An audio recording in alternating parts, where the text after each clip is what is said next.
예수님을 나의 구주로 믿고 영접하는 것은 굉장히 놀라운 사건입니다. 우리의 전 존재를 흔들고 내 영혼이 변화를 받는 놀라운 사건이죠. 그리고 우리가 하나님의 자녀가 되는 귀한 은혜를 받게 되는 것입니다. 그리고 예수님을 믿으면 그렇게 변화를 되지만, 그리고 그것으로 끝나는 게 아니에요. 여러분, 신앙은 삶입니다. 예수를 믿고 이제 어떻게 사느냐는 더 중요한 문제입니다. 저는 예수님을 믿는 저 여러분이 세상 사람들과 예수님을 믿지 않는 사람들과 구별되어 살고 다르게 살고 삶은 거룩한 백성들이 되시기를 주님의 이름으로 축복합니다. 옆 사람에게 당신은 거룩한 백성입니다. 당신은 다르게 사는 사람입니다. 아멘. 그래서 이거를 성도라고 하는 거예요. 성도는 거룩한 백성입니다. 우리 이 땅에서 우리는 거룩한 백성답게 살아가는 사람입니다. 그런데 여러분, 하나님의 자녀들, 거룩한 백성들은 어떻게 살까요? 어떻게 사는 게 하나님이 우리에게 원하시는 삶일까요? 오늘 말씀에서 하나님이 원하시는 삶이 무엇인지 우리에게 알려주고 보여주고 있는데, 오늘 말씀을 통해 여러분이 정말 하나님의 자녀답게 거룩한 백성들답게 살게 되시기를 축복합니다. 우리 23절입니다. 23절 시작. 그의 명령은 이것이 곧 그 아들 예수 그리스도의 이름을 믿고 너희를 주님의 이름으로 살아갈 것이다. 아멘. 그의 계명은 이것이니, 하나님이 우리에게 원하시는 삶은 이것이니 라고 오늘 말씀을 시작하고 있어요. 무엇을 원하시나요? 곧 아들, 그 아들 예수 그리스도의 이름을 뭐하는 거예요? 믿는 것입니다. 여러분, 하나님이 우리에게 원하시는 삶, 하나님의 자녀들이, 하나님의 백성들이 이 세상에 어떻게 살기 원하시냐면 예수님의 이름을 뭐하는 삶, 믿는 삶을 사는 것입니다. 여러분, 예수님 믿으십니까? 예수님이 하나님의 아들이신 믿으십니까? 여러분, 그렇기 때문에 우리 예배에 나왔을 거예요. 그런데 우리는 정말로 우리가 하나님의 아들 예수님을 믿고 있는지를 점검해 보셔야 합니다. 많은 사람들이 하나님의 아들 예수님에 대해서 아는 것과 믿는 것에 대해서 혼돈하는 사람들이 너무 많이 있습니다. 주일마다 때로는 말씀을 통해서 예수님에 대한 이야기를 들었기 때문에 사람들은 예수님에 대해서는 잘 알고 있어요. 예수님이 누구신지, 예수님이 어디서 태어나고 어떻게 사역을 하고, 예수님 제자들이 누구고, 또 예수님이 어떻게 죽으셨는지 잘 알고 있습니다.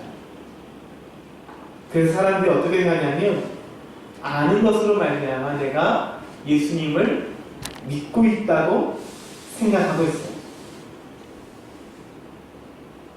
그런데 문제는 아는 것과 믿는 것이 다를 수 있다는 겁니다. 저는 여러분이 예수님을 아는 사람이 아니라 예수님을 믿는 사람들이 되시기를 축복합니다. 옆 사람에게 예수님을 아는 사람이 아니라 예수님을 믿는 사람이 되십시오.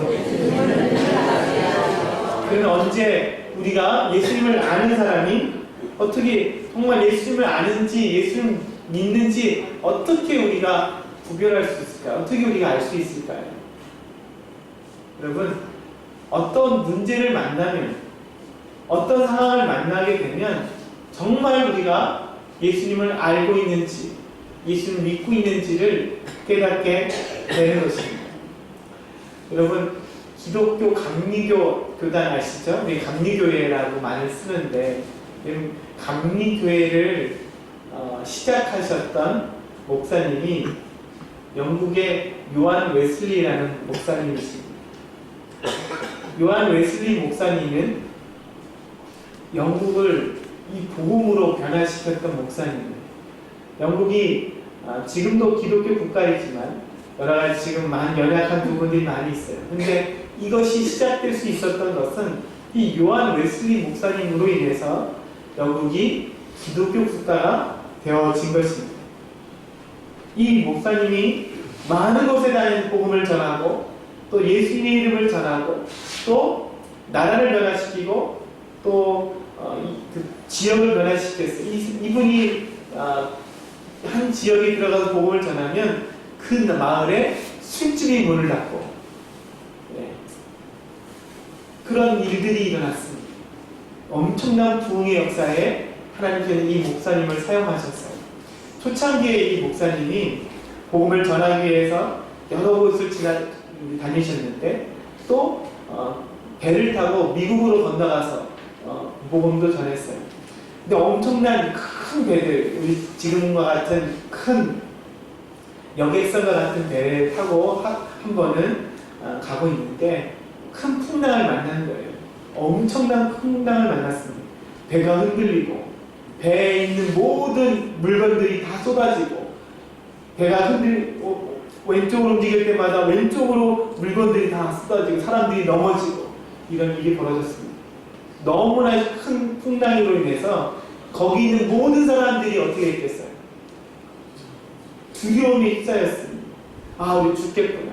선장도 두려웠고 선원들도 두려웠고 수백 명의 함께 간 사람들이 다 두려움 가운데 다 절망 가운데 공포 가운데 있는 거예요.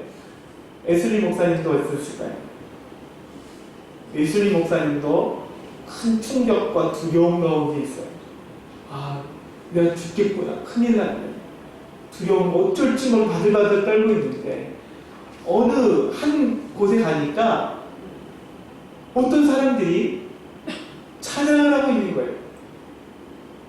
그 사람들이 모라비안 교도, 주님을 신실하게 믿고 있는 사람들인데 그들이 하나님을 찬양하고 그 속에서도 감사하고 그 가운데 하나님의 평강 가운데 있는 그들을 보면서 웨슬리 목사님이 깜짝 놀란 거예요.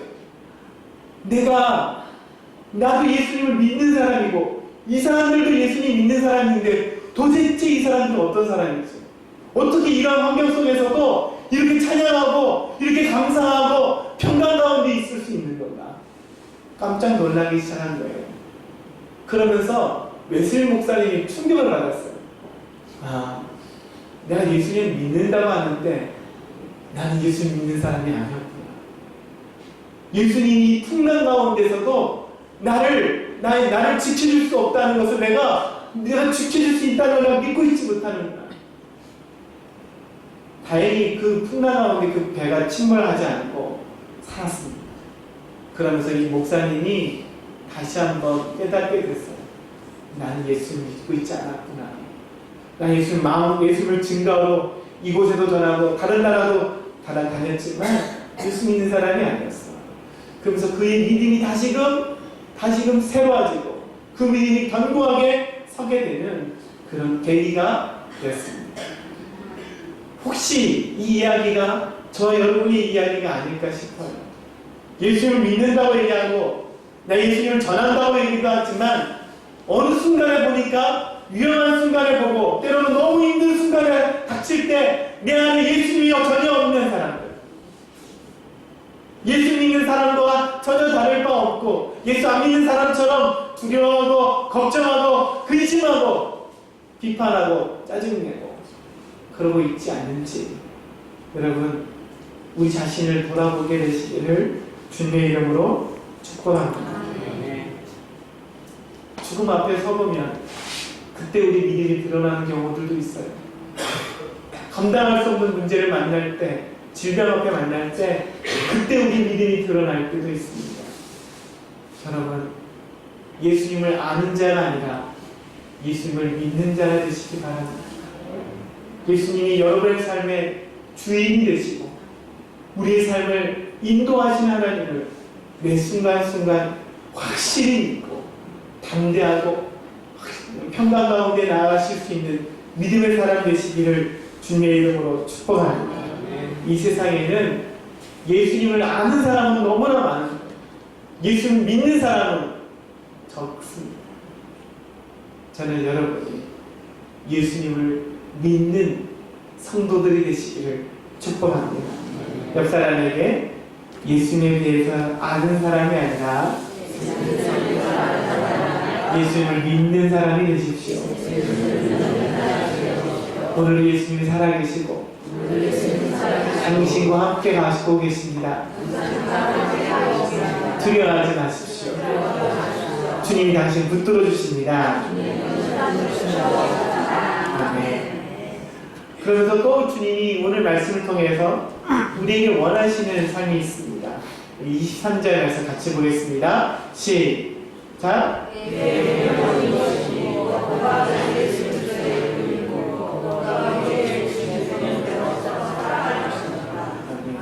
첫 번째로 우리가 그의 아들 예수님의 이름을 뭐하는 거예요? 믿음에 가는 것입니다. 두 번째로는 하나님께서 우리에게 주신 계명대로 서로 뭐하는 거예요? 사랑하는 것입니다. 여러분, 예수님을 나의 구주로 영접하면 우린 거듭나는 겁니다. 거듭난다는 건 다시 태어난다는 것을 의미하죠. 다시 태어날 때 우리는 하나님의 아들로, 하나님의 자녀들로 다시 태어나는 것입니다. 여러분, 하나님의 아들, 하나님의 딸은 누구를 닮겠어요? 하나님을 닮는 것입니다. 하나님은 어떤 분이시죠? 요한일서 4장 8절입니다. 시작.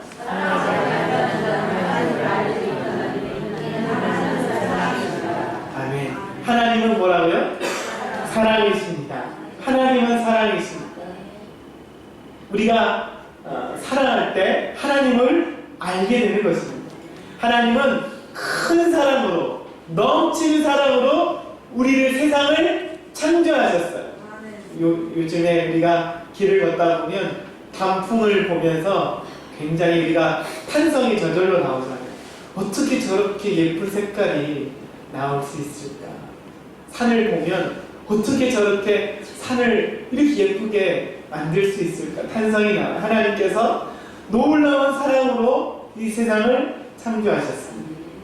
또 하나님이 그 사랑으로 죄에 빠진 우리를, 하나님의 아들을 보내셔서 우리를 구원하셨습니다. 하나님의 그 큰 사랑으로 우리가 하나님의 자녀가 되도록 만들어 주셨습니다. 그래서 우리에게 말씀하세요. 내가 너희를 사랑한 것 같이 너희도 어떻게 하라고요? 서로 사랑하라. 여러분, 하나님이 여러분을 사랑한 것처럼 여러분이 서로 사랑하실 수 있게 되기를 축복합니다. 여러분의 남편을 사랑하실 수 있게 되기를 바랍니다. 여러분의 교회 성도들과 직장 동료들을 사랑하실 수 있게 되기를 주님의 이름으로 축복합니다. 그럼 우리가 사랑할 때 어떤 일이 벌어질까요? 요한일서 3장 14절입니다. 시작.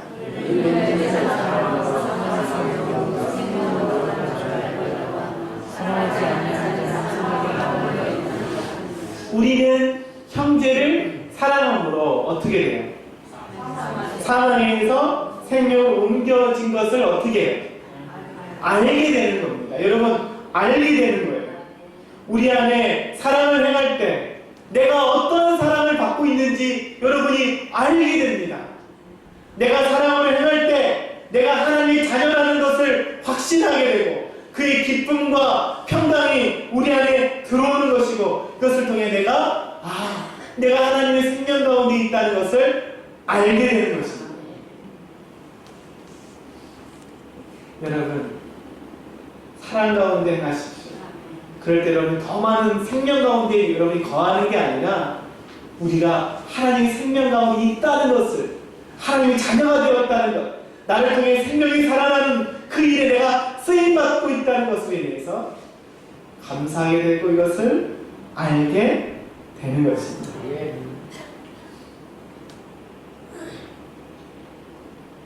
사랑으로 행하고 예배할 때, 사랑으로 기도할 때 하나님 주시는 놀라운 생명이 우리 안에 여러분 안에 거하고 있다는 것을 우리 보게 될 것입니다. 다시 한번 옆 사람에게 하나님 자녀답게 사랑으로 행하십시오.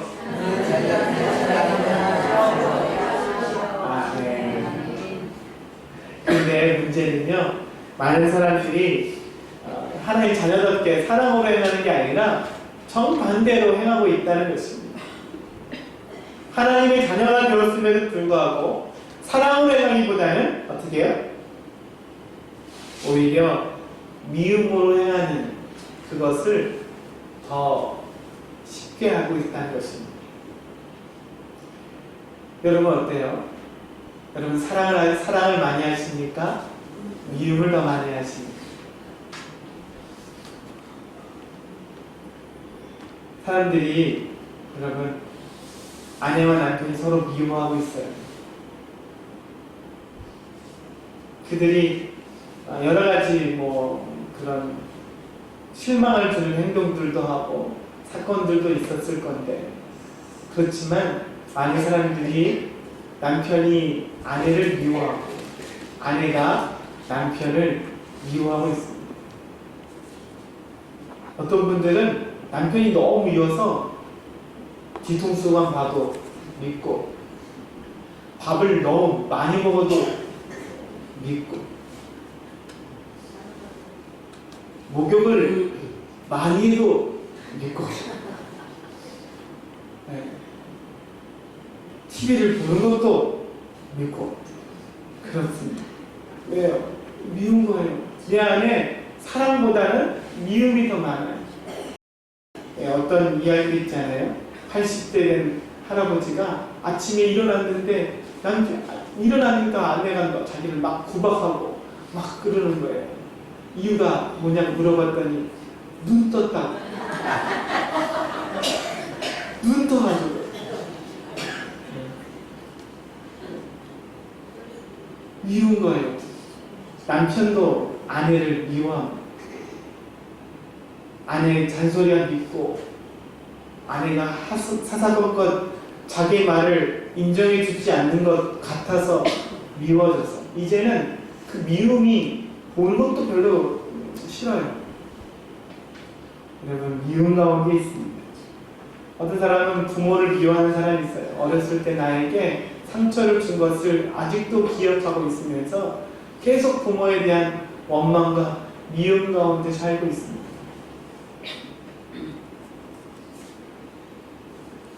성도들이 미운 사람이 있어요. 교회 성도들이 미워요. 저 성도, 저 권사님이, 저 집사님이 미워요. 기도하는 것도 밉고, 옆에 있는 것도 싫고, 밥도 싫고, 여러분 교회 다니면서 여러분 성도를 미워하는 사람들이 얼마나 많은지 마음에 미움으로 가득해서 불편한 사람들이 많이 있어요. 직장에서도 그렇죠. 직장에서 나를 괴롭히는 사람이 미워요. 너무나 믿습니다. 그가 너무나 싫고,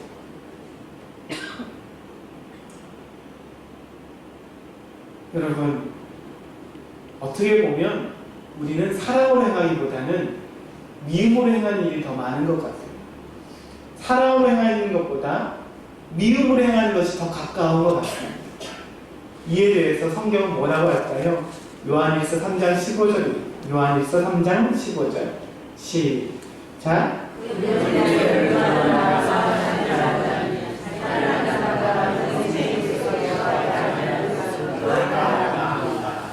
그 형제를 미워하는 자마다 뭐하라고요? 살인하는 자. 완전히 충격적인 말. 여러분, 형제를 미워하는 것 자체가 살인하는 것과 같답니다.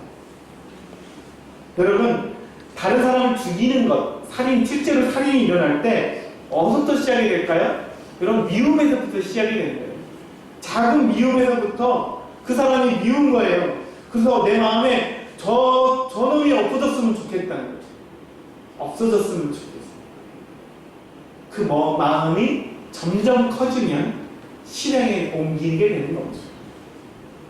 개인에 대한 마음의 증오, 사회에 대한 마음의 증오가 계속 쌓이게 되면 그것이 반드시 어떻게 다른 사람을 치거나 때로는 죽이거나 이런 행동으로 나타나게 되는 겁니다.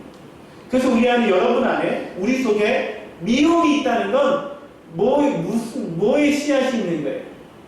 살인의 씨앗이 있는 거고, 우리가 그것이 커지면, 그것으로 충만해지면 우리 또한 다른 사람을 죽이거나 해할 수가 있는 거예요. 그래서 주님께서 말씀하시죠. 너가 만약에 그 사람을 미워한다면 너는 이미 마음으로 뭐 한 거예요? 살인하는 거다. 이미 그 살인할 수 있는 그 씨앗이 우리 안에 들어있는 거라고 우리에게 말씀하고 있습니다. 그러면서 이 말씀을 보면서 좌절하게 돼요. 하나님, 나는 사랑하고 싶은데 사랑할 수도 없고, 나는 사랑보다도 미움이 더 가까웠고, 내가 사랑을 행하는 것보다 누구를 시기하고 미워하는 일이 더 많은데 어떻게 할까요? 어떻게 우리가 사랑으로 다른 사람을 대할 수 있고, 내 남편을 대하고, 우리 직장 동료를 대하고, 내가 성도들을 대할 수 있을까요? 어떻게 할 수 있을까요? 여러분, 하나님의 큰 사랑이 우리에게 부어지셔야 합니다. 하나님의 그 큰 사랑이 부어지면, 사랑으로 가득해지면 우리가 다른 사람 뭐 할 수 있을까요? 사랑할 수가 있어요. 요한일서 3장 16절입니다. 요한일서 3장 16절. 시작.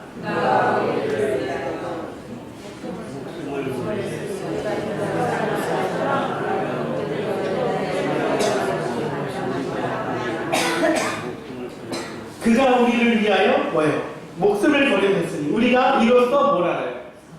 사랑을 알고, 우리도 사랑을 알고 우리도 형제들을 위하여 뭐 하는 것? 목숨을 버리는 것이 마땅하니라. 여러분, 하나님의 큰 사랑을 받으면 우리도 뭐 할 수 있다는 거예요? 형제들을 사랑할 수가 있다는 것입니다. 우리 안에 사랑이 가득하면 그 사랑이 흘러가게 되는 거예요. 여러분, 다니엘 세일의 기도 가운데 계속 믿음의 선배들을 우리가 보고 있어요. 그 중에 특별한 간증을 계속 듣고 있는데, 아프리카의 말리 선교사님, 박상원 선교사님 간증을 들었는데요. 그분은 1970년도쯤에 남편이 결혼을 하고, 남편이 국비 장학생으로 독일로 유학을 가게 된 거예요. 남편이 이제 갓 태어난 아이를 넣고 남편 혼자만 독일로 유학을 갔는데, 남편이 거기 공부하다가 예수님을 만난 거예요. 그러면서 공부가 다 끝나는데 돌아오지 않고 거기서 신학을 공부하고 목사님이 되셨습니다. 그러면서 하나님 묵상을 하면서 남편분이 선교의 비전을 받고 아프리카로 가게 돼요. 그래서 그 아내분이 남편을 이제 10년 만에 만나게 되고, 남편이 아프리카로 가 있으니까 아들과 함께 자신이 이제 아프리카 선교사로 가게 됩니다. 그러면서 아프리카 선교사로 가서 너무나 큰 고생을 해요. 정말 가난하게 삽니다. 먹을 것이 없이 살고, 남의 집에 얹혀 살고, 잼이 없어서 마른 빵만 먹고 살게 되는 거예요. 그러면서 이 선교사님이 남편 선교사님 미워하기 시작했어요. 남편 선교사님 미운 거예요. 왜 그럴까요? 자기를 어디로 데려왔어요? 아프리카로 데려왔어요. 남편이 너무 미워요. 그리고 자기 아들이 매일 먹지 못하는 것, 매일 배고파하는 것을 보면서 너무나 남편이 미운 거예요. 그리고 주일날 예배가 끝나면 자기네 집으로 그 아프리카 사람들이 막 몰려오는 거예요. 몰려가지고 하루 종일 있다가 밥을 다 먹고, 집안에 있는 밥을 다 먹고 그제서야 가는 거예요. 나중에 알고 보니까 그 남편 선교사님이 예배 끝나면 광고를 하는데 어떻게 하냐면, 여러분 배고픈 사람들은 다 우리 집에 오십시오. 이렇게 광고를 하는 거예요. 자기네 집에도 먹을 게 없는데 와서 막 다 먹고 가는 겁니다. 남편 선교사님도 믿고 또 우리 집에 와서 그 없는 살림을 다 거들려면 먹고 가는 그 아프리카 살아가는 사람들도 미워한 거예요. 그래서 매주마다 그 사람이 가고 나면 그 선교사님과 싸우는 거예요. 어떻게 이럴 수가 있냐. 초청하지 마라. 그 사람 초청하지 마라. 우리도 먹고 살 게 없고 아들이 막 그 굶주리기 너무나 슬프고 미움 가운데 살면 매일 싸우고 선교하면 늘 싸우고 있는데 하나님께서 그 여선교사님에게 찾아오신 거예요. 하나님을 찾아오셨습니다. 그래서 그를 만나주시는데 하나님 그 모습을 보여주시는 거예요. 남편을 미워하는 모습, 또 자신이 음식을 먹는데 산다고 음식을 먹을 때 음식을 몰래 감추고 있는 모습을 본 거예요. 왜? 뭐 하려고? 누구 주려고? 아들 주려고. 또 빵을 잘라줄 때도 다른 아프리카 사람들은 얇게 썰고 자기 아들이 먹을 때는 두껍게 썰어주는 이 모습이 하나님 보여주신 거예요. 그러면서 너는 네 아들을 사랑하지. 네 아들을 위해서 너는 이렇게 생각하지. 나도 내 아들을 사랑하지만 나는 내 아들을 너를 사랑하기 때문에 너와 네 아들을 위해서 너를 위해서 이 땅에 보내주셨다는 것을 알게 하시고 하나님 큰 사랑이 보내주시고 내가 너를 사랑한다. 내가 너를 사랑해. 하나님의 큰 사랑, 그 사랑이 그 선교사님에게 어느 날 밀려들어오기 시작하는 거예요. 그러면서 남편을 너무 미웠는데 어떻게 하면 내가 한국에 돌아갈 거다 그렇게 생각했었는데